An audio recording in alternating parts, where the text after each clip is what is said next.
ते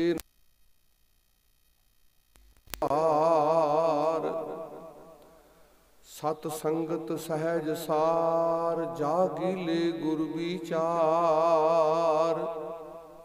निमरी पूत सदैव परम प्यार, कहो कीरत कल सहार। सप्त दीप मझार, लहणा जगतर गुर परस मुरार। डंडौत बंधन अनक बार, सर्ब कला समरथ। डोलन ते प्रभु, नानक दे कर हथ। डोलन ते राखो प्रभु, नानक दे कर हथ। सतगुरु शब्द गुरु पीरा, गहर गंभीरा। ज्ञान दे अगम्मी सागर, रत्ना दे भंडार। प्रेमा भगती दे प्रवाह, प्रेमा भगती दे अथाह प्रवाह। गुरु गद्दी ते सुशोभित छत्र चवर दे मालक।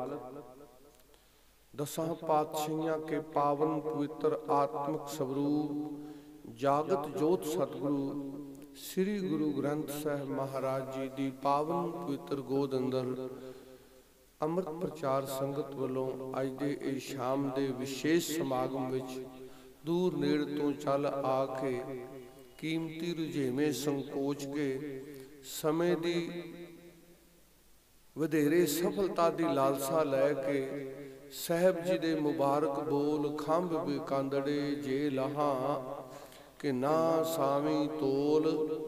तन जड़ाई अपने लहा सुसज्जन टोल दे मुबारक बोलां नूं जीवन विच ढालदियां सार्थक करदियां सतगुरां जी दी अगम्मी गोद मान रहे, रूहानी गोद मान रहे, कल्याणकारी गोद मान रहे समूह सत्संगी जनों। गुरु खालसा माई भाई साध संगत जी, सतगुरां जी दी बख्शी फतेह। दास वल्लों सनिमर अर्ज है, कृपा करो असीस दिओ उचारो अते स्वीकारो जी। वाहिगुरु जी का खालसा, वाहिगुरु जी की फतेह। जिथे सोदर दे जाप उपरंत आरती कीर्तन गायन किया है, मुकामी जथे पासों एक शब्द की हाजरी भरी गई है। धन गुरु अंगद साहब जी दे पुरब नूं समर्पित होंदियां भाई साहब भाई गुरदास साहब जी दी वार विचों एक पौड़ी गायन करके बाबा ने गुरु अंगद आया दी टेक रख के सतगुरु की वडियाई सिफत की है। उस बचन सी उहदे च एक पंक्ति, बिरखों फल फल ते बिरख, प्यो पुत ते पुत पुत प्यो पति आया। एक पंक्ति भाई साहब जी ने महाराज की वडियाई करदियां जदों गुरु नानक दे घर विच बाबा लहणा साहब जी नूं गुरु नानक दी कृपा प्राप्त हुई, गुरु नानक दे अंग दी प्राप्ति छो प्राप्त हुई ते बाबा लहणा जी तो गुरु अंगद साहब बने। उस बचन नूं वडियाउंदियां एक प्रकृति दा सिद्धांत महाराज ने जो एक नियम है प्रकृति का, भाई साहब जी ने वह सिद्ध किया है बचन कह के। धन गुरु अंगद साहब सच्चे पातशाह आप जी का जीवन काल जिहड़ा है 31 मार्च तो लैके 1504 31 मार्च तो लैके 29 मार्च तक 1552 तक आप जी का जीवन काल रहा है। कुल उम्र आप जी ने 47 वरे ते कुछ महीने आप जी ने भोगे ने। आप जी का जन्म मत्ते दी सरा मुक्तसर साहब के लागे फिरोजपुर जिला उथों का जन्म है। पिता फेरू मल जी अते माया दया कौर जी के घर आप जी का जन्म होया है। अते शादी जिहड़ी है इत्थे संघर पिंड जिहड़ा अजकल खंडूर साहब उत्थे थे नाल है। उथे माता खीवी जी भाई देवी चंद की पुत्री माता खीवी जी, जिन्हों गुरबाणी च बहुत वडियाई करके थोड़ी जी इको वगैरह घटा दे यार। माता खीवी नूं जन कह के माता खीवी नूं वडियाई कीती है, जिन्हां के गुरु नानक दे घर दी बहुत वड्डी सेवा की है। सतगुरु पिता जी दे नाल रह के संगत दी लंगर दी सेवा उन्हां दा जिक्र गुरबाणी विच आया है। बहुत गुरु नानक दी कृपा उन्हां नूं प्राप्त हुई है ते वडियाई लई है। ऐसे सतगुरु दीन दयाल सतगुरु सच्चे पातशाह भावें ठीक है पुरातन इन्हां दा जो शुरू तो इन्हां दा सनातनी ख्यालां दे सन, माता दे उपासक होण करके जथे पिता जी दे तो बाद आप जथा ले जांदे माता दे दर्शनां नूं, देवी मां दे उपासक होण करके वैष्णव ख्यालां दे होण करके ते धन गुरु नानक साहब जी दी जदों इन्हां नूं संगत हुई है करतारपुर साहब, फिर एक संगत होण तो उपरंत गुरु नानक पिता दे हो के रह गए ने। उत्थे फिर गुरु नानक दा रूप हो निबड़े ने। ओही जिक्र करदिआं वेखो ये समाई करनी तीन प्रकार दे पुत्र हुंदे ने गुरबाणी विच जो संतान दसी है। एक ते हुंदा है बिंदी पुत्र, जो आम माता पिता दे संयोग सदका संसार ते बंदा पैदा हुंदा है, उन्होंने बिंदी पुत्र कहा है। एक नादी पुत्र है, जिवें धन गुरु गोबिंद सिंह साहब महाराज दा खालसा पुत्र नादी पुत्र, अर्थात इनू समझण वास्ते इंज कहो कि जिहदी विचारधारा मिलदी होवे, सोच मिलदी होवे, सेम विचारधारा दे सेम थॉट दे सेम बराबर जे समान ख्यालां दा बंदा जिहदी ओनू नादी पुत्र कहा है। खालसा पुत्र गुरु गोबिंद सिंह साहब महाराज दा नादी पुत्र है। ते इस तरह ही गुरु अंगद साहब हो निबड़े ने, बाबा लहणा जी सतगुरु गुरु नानक साहब जी दे नादी पुत्र हो निबड़े ने। ये प्रकृति दा नियम है कि इस देखो सीड टू सीड, बीज तो बीज दा प्रोसैस। एक बिरख हुंदा है, बिरख नूं फल लगदा है, फल दे विच जिहड़ा बीज बनदा है उस बीज तो फिर दोबारा बिरख बनदा है। एक बीज प्रोसैस हो के जदों फल लगदा है पकदा है ते उहदे विच ओही फल जिहड़ा बीजिया सी ओही तैयार हो जांदा है। एक कणक दा दाना बीजिए, पूरे प्रोसैस दे विचों निकल के ओ फिर ओही कणक दा दाना बहुतायत विच बन के सामने आउंदा है। इनू सीड टू सीड कहो। भाई साहब कहंदे जिवें बिरख तो फल ते फल तो फिर बिरख पैदा हो जाता है, एवें प्यो तो पुत्र ते पुत्र तो फिर प्यो, ओदे लक्षण सामने आने। एक बहुत बड़ा नियम है जिहड़ा कि गुरु अंगद साहब जी ने सिद्ध किया है, गुरु नानक दे घर दी वडियाई लई है। ऐसे सतगुरु गुरु अंगद साहब जी दे प्रभु नूं अज समर्पित पूरी सिख कौम महाराज की खुशी लै रही है। साहब की वडियाई करके धन गुरु अंगद साहब सच्चे पातशाह जी शोभा उन्हां दे दरबार दी भट्ट विद्वानां ने अपनी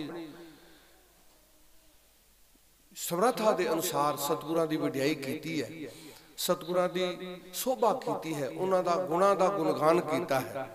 कहते ने भी ऐसे सतगुरु गुरु अंगद साहब सच्चे पातशाह जिन्हां ने गुरबाणी विच ग्रामर नूं बहुत वड्डी गुरमुखी दी लिपि तैयार करके ते वेखो उन्होंने साडे ते बहुत वधिया किरपा करके गुरबाणी दी पंथ नूं अज देन है।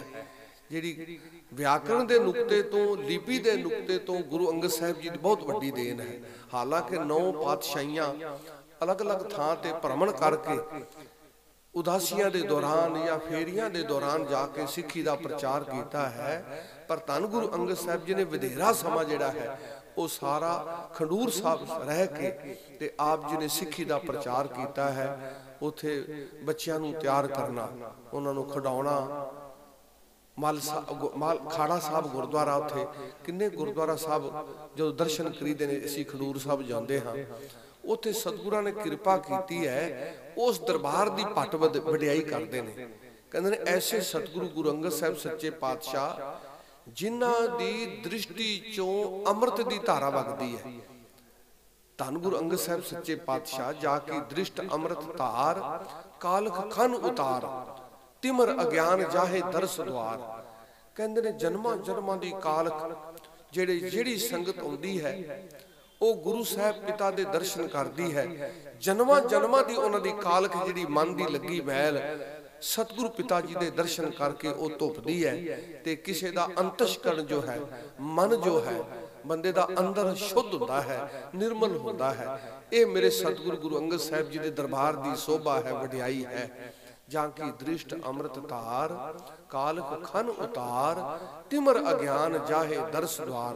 उन्हां दे अंदरों जिहड़ा तामसिक हनेरा है, तमो गुण का जिहड़ा तमो गुण दीयां निशानियां दसियां ने विद्वानां ने। जिवें सतो गुण दीयां आपणियां लक्षण ने, रजो गुण दे अपने लक्षण ने, तमो गुण दे अपने लक्षण ने। उदाहरण के तौर पर जिवें समझो आलस, प्रमाद, निद्रा, ऐसे गुण जिहड़े ने ये है ते अवगण ने, पर तमो गुण दे गुण ने। जिन्हां च इस गुण की ज्यादा बहुतायत होवे समझो भी वो तामसिक वृत्ति दा है। सतगुरु जी ने ते संसार नूं गल कही है कि तम संसार चरण लग तरिए सब नानक ब्रह्म पसारो। ये तामसिक वृत्ति दा संसार बहुतायत विच, ये प्रभु दे चरणां नाल जुड़े ते इहदा कल्याण है, इहदा उद्धार है, भला है। सतगुरु कहंदे ने जेड़े गुरु अंगद साहिब जी दे दरबार विच आउंदे ने उन्हां दा इह अवगुण जिहड़ा है दूर हुंदा है। तिमर अज्ञान जाहे दरस द्वार, तुहाडे मुबारक दर्शनां दे सदका ही उन्हां दे अंदरों ये तमो गुण जिहड़ा है वो दूर हुंदा है। ये अज्ञानता दा हनेरा दूर हुंदा है, क्योंकि गुरु अपने आप च ही प्रकाश स्वरूप है। गुरदाता गुर हिवै कर, गुर दीपक तेह लोए, अमर पदार्थ नानका मन मानिया सुख होए। गुरु दाता है, गुरु हिवै कर शांति का सोमा है। हिव शब्द हिम तो, हिम का अर्थ बर्फ अर्थात ठंड, शांति। गुरु शांति का सोमा है। जिथे गुरु दाता है, जिथे गुरु शांति की मूर्त है, शांति का स्रोत है, उथे गुर दीपक तेह लोए। गुरु त्रै काल दर्शी है। गुरु नूं तिन्ना कालां दी सोझी है। भूत काल विच की सी, वर्तमान विच की है, भविख विच की होएगा। एक नियम है, मालिक ने इस शरीर की बनतर बना के इहदे विच नियम पाया है। ये नियम मन तो सिद्ध होता है। जिन्हां लोकां दे मन स्थिर हो जाते ने, मन टिक जाते ने, जिवें साफ दर्पण चों बंदे दी परछाई नजर आउंदी है, प्रतिबिंब साफ नजर आउंदा है। पानी हिलदा होवे, पानी टिक जाए तो उहदे चों बंदे दी तस्वीर झलकदी है, हिलदे पानी चों तस्वीर नहीं नजर आउंदी। ये तो बाबा नामदेव जी भी क्या ना, परमात्मा नूं किसी ने देखना होवे, अपने आत्म स्वरूप नूं किसी वेखना होवे ते किवें है, अपने अंतशकरण मन दे विचों ही बंदे नूं अपना स्वरूप नजर आउंदा है। दर्पण माहे जैसे बदन परवानी, पानी माहे देख मुख जैसा, एक तरीका है। ऐसो राम राय अंतरजामी। परमात्मा इस ढंग दे नाल मनुख दे अंदर निवास करता है कि जदों किसी दा मन खलो जाता है, शांत हो जाता है, टिक जाता है किसी का अंदर, ते कहंदे ने इनू अपने मन दे विचों ही अपने मुबारक दर्शन इनू अनुभव होते हैं, इनू प्रतीत होते हैं, अपने ही दर्शनां दी फीलिंग होंदी है। इनू टिके मन दी निशानियां। सतगुरु जी दी बाणी ये गल कहंदी है, क्योंकि गल सी भी गुरदाता गुर हिवै कर, गुर दीपक ते लोए। वो किहड़ा नुकता है जिहड़ा गुरु दे पास है ते तिन्ना लोकां दा ओनू ज्ञान है। ये विधि है मन दी, इहदा सिद्धांत है। किसी का मन टिक जाए, ये मन शक्ति, ये मन सियो, ये मन पंच तत्व को जियो, ये मन ले जो उन मन रहे तो तीन लोक की बातें कहे। यही मन जिहड़ा दह दिस विच फिरदा है, निमक महे चार कुंड फिर आउण दी इहदे कोल ताकत है। अगर ये मन स्थिर हो जाए, मन टिक जाए, किवें टिकेगा? ज्ञान का बद्धा मन रहे। मन ज्ञान की बदौलत स्थिर होता है, प्रभु दे प्रेम विच लीन होता है। ये टिकिया मन तिन्ना लोकां दा ज्ञान इनू प्राप्त हो जाता है। सतगुरु गुरु अंगद साहिब जी दे दरबार दी ये शोभा, ये वडियाई, जेड़ी संगत, जेड़े सिख, जेड़े जग्यासू महाराज दे दरबार च आउंदे ने, सतगुरां दे मुबारक दर्शन करके उन्हां नूं ये दात प्राप्त हुंदी है। उन्हां दे अंदरों तिमर अज्ञान दूर हुंदा है, जन्मां जन्मां दी उन्हां दी कालख दूर हुंदी है। उन्हां दी दृष्टि दे विचों ही अमृत दी धारा वगदी है।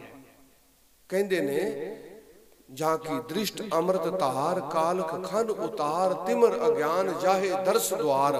ओए जो सेवै शब्द सार, ओए तो भाव संगत जेड़े तुहाडे दरबार ते आउंदे ने जग्यासू सिख संत जन भावना लैके वो आउंदे ने की करदे ने ओए जो सेवा है शब्द सार शब्द दा तत सार जो शब्द दा भाव है क्योंकि जेड़े बंदे दी मन दी भावना नूं प्रगट करन वास्ते लिपि दी सहायता है लिपि दा सहयोग बंदा लैंदा है शब्द दा सहयोग लैंदा है क्योंकि अगर बोल ना होण ते बंदा अपनी मन की भावना नूं प्रगट नहीं कर सकता दूजे तक नहीं पहुंचा सकता सतगुरु कहंदे ने जेड़े गुरु अंगद साहब आप जी तुहाडे सिख ने वो तुहाडे दर ते आउंदे ने तुहाडे मुबारक शब्द नूं दे सार भाव नूं सेवदे ने तत सार की है वेखो एक बचन जपजी साहब जी दा पढ़ो गुरु नानक साहब जी दा रोज बचन पढ़दे आपां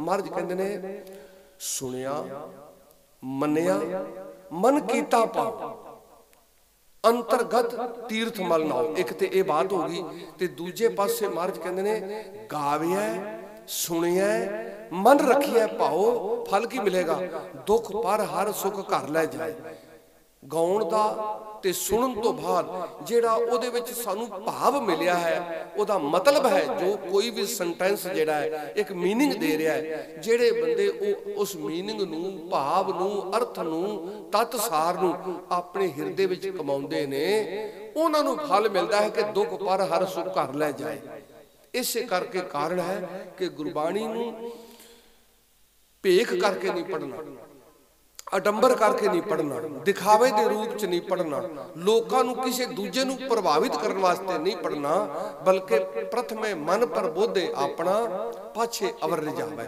पहलों अपने मन नूं संबोधित हो के बाणी बहुतायत विच बाणी मन नूं उपदेश दे रही है कहो नानक सुन रे मना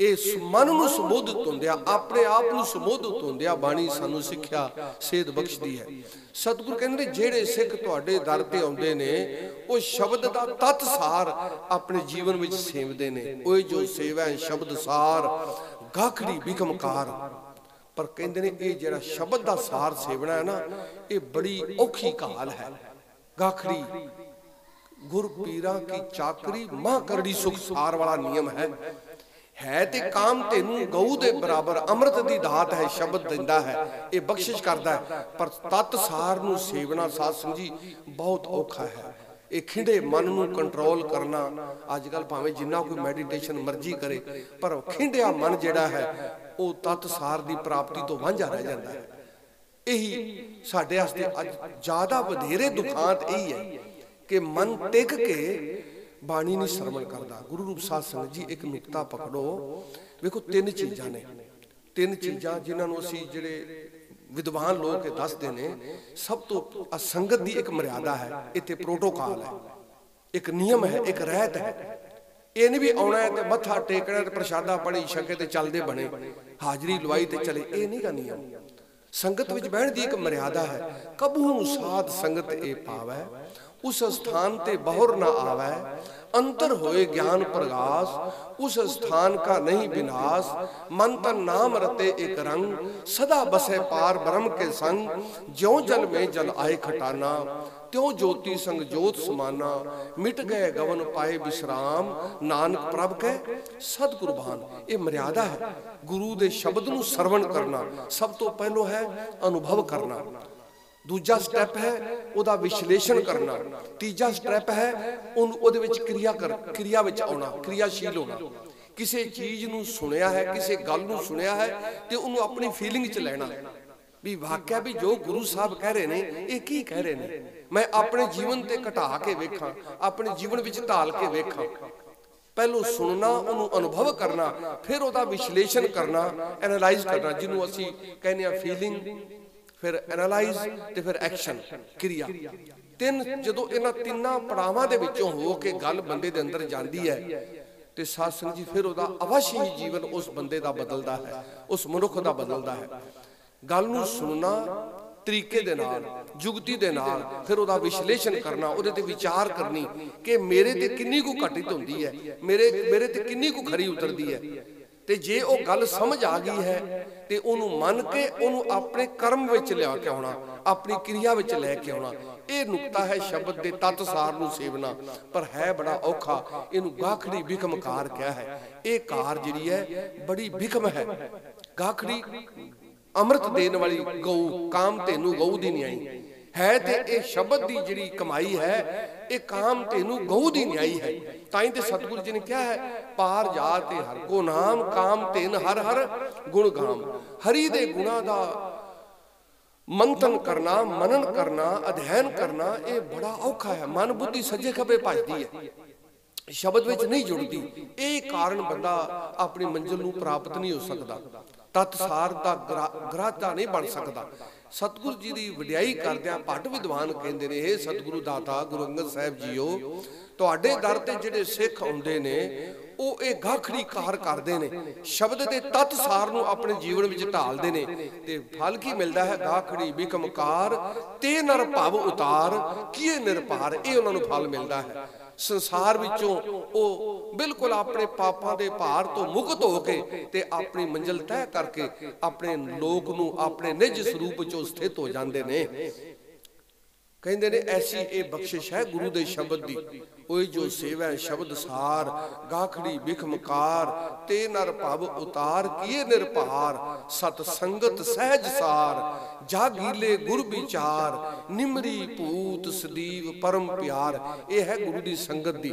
ਸਤ ਦੇ ਨਾਲ ਸੰਗਤ ਸੰਗ ਕਰਨਾ, ਸਤ ਦਾ ਸੰਗ ਕਰਨਾ। ਸਤ ਸੰਗ ਦਾ ਮਤਲਬ ਹੀ ਇਹ ਕਿ ਜੀਵ ਮਨ ਕਰਕੇ, ਸੁਰਤੀ ਕਰਕੇ ਸਤ ਦੇ ਨਾਲ ਜੁੜਨਾ ਕਰੇ। ਇਹ ਸਤ ਸੰਗ ਹੈ। ਇਹ ਸਤ ਸੰਗਤ ਦੀ ਇੱਕ ਮਰਿਆਦਾ ਬਣਾਈ ਹੈ ਗੁਰੂ ਘਰ ਦੇ ਵਿੱਚ, ਜਿਹੜੀ ਇਸ ਕਾਰਜ ਨੂੰ ਸਿੱਧ ਕਰਦੀ ਹੈ। ਸਤ ਸੰਗਤ ਸਹਿਜ ਸਾਰ, ਸਤ ਸੰਗਤ ਵਿੱਚ ਸਹਿਜ ਦੀ ਪ੍ਰਾਪਤੀ ਇਹ ਸਾਰ ਹੈ। ਕਿਸੇ ਵੇਖੋ ਗੁਰਮਤਿ ਵਿੱਚ ਸਹਿਜ ਇੱਕ ਐਸੀ ਪਦਵੀ ਹੈ, ਸਤਿਗੁਰੂ ਗੁਰੂ ਨਾਨਕ ਸਾਹਿਬ ਸਭ ਨੂੰ ਦੇਣ। ਇਹ ਆਤਮਕ ਅਡੋਲਤਾ ਦੀ ਪਦਵੀ, ਐਸਾ ਪਦ ਜਿਹਦੇ ਚ ਬੰਦਾ ਟਿਕਾ ਵਿੱਚ ਆ ਜਾਏ, ਜਿਹਨੂੰ ਮਹਾਰਾਜ ਕਹਿੰਦੇ ਨੇ, ਹੁਣੇ ਭਾਈ ਸਾਹਿਬ ਜੀ ਕੀਰਤਨ ਕਰ ਰਹੇ ਸਨ, ਫਿਰ ਘਰ ਬੈਸੋ ਹਰ ਜਨ ਪਿਆਰੇ। ਆਪਣੇ ਨਿਜ ਘਰ ਦੇ ਵਿੱਚ, ਨਿਜ ਸਰੂਪ ਵਿੱਚ ਸਥਿਤ ਹੋ ਜਾਣਾ, ਇਹਨੂੰ ਸਮਾਧੀ ਸਥਿਤ ਕਿਹਾ ਹੈ। ਸਹਿਜ ਇੱਕ ਐਸੀ ਪਦਵੀ ਹੈ, ਜਦੋਂ ਕੋਈ ਸੰਗਤ ਵਿੱਚ ਆਉਂਦਾ ਹੈ ਇਹ ਦਾਤ ਉਹਨੂੰ ਪ੍ਰਾਪਤ ਹੁੰਦੀ ਹੈ। ਸਹਿਜ ਦੀ ਪਦਵੀ, ਆਤਮਕ ਅਡੋਲਤਾ, ਸਥਿਰਤਾ, ਸਮਾਧੀ ਸਥਿਤ ਹੋਣਾ, ਇਹ ਗੁਰੂ ਦੀ ਸੰਗਤ ਦੀ ਬਰਕਤ ਹੈ। ਸਤਿਗੁਰੂ ਜੀ ਨੇ ਇਹ ਸੰਗਤ ਦੀ ਇਸ ਕਰਕੇ ਮਰਿਆਦਾ ਬਣਾਈ ਹੈ। ਸਾਧ ਸੰਗਤ ਕੀ ਪੀਰ ਜੋ ਪਾਈ, ਤੋ ਨਾਨਕ ਹਰ ਸੰਗ ਮਿਰਿਆ। ਇੱਕ ਉੱਤਮ ਪੰਥ ਸੁਣਿਓ ਗੁਰ ਸੰਗਤ, ਤੇ ਮਿਲੰਤ ਜਮ ਤਰਾਸ ਮਿਟਾਈ।